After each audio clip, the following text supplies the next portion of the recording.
Le mécanisme arrêté par le gouvernement wallon prévoit une compensation financière de 44 € par kilowatt. Mais attention, cette indemnisation ne concerne que les installations qui auront décroché au moins une fois durant 120 minutes consécutives.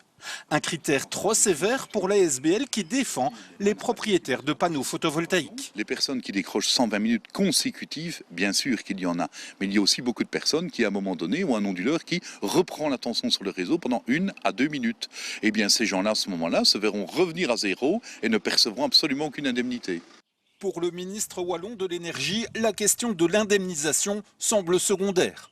Selon Philippe Henry, l'enjeu principal est la modernisation du réseau qui permettra à l'avenir d'éviter ces décrochages. Une enveloppe de 214 millions d'euros a été dégagée par ce gouvernement afin que nos réseaux puissent à l'avenir gérer activement les pics de charge et accompagner la poursuite d'installations photovoltaïques sans décrochage d'onduleurs. Les représentants des détenteurs de panneaux photovoltaïques réclamaient une compensation proportionnelle aux pertes de production, mais ce ne sera pas le cas. Cela fait des mois qu'on est avec un texte dans lequel finalement on ne veut rien donner. Encore une fois, on veut juste faire un écran de fumée pour dire nous sommes intervenus en faveur des décrochages. Très peu auront droit à cette indemnité et surtout elle ne sera absolument pas juste.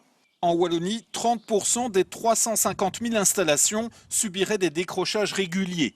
Le texte doit être adopté jeudi par le gouvernement wallon, a priori sans aucune modification.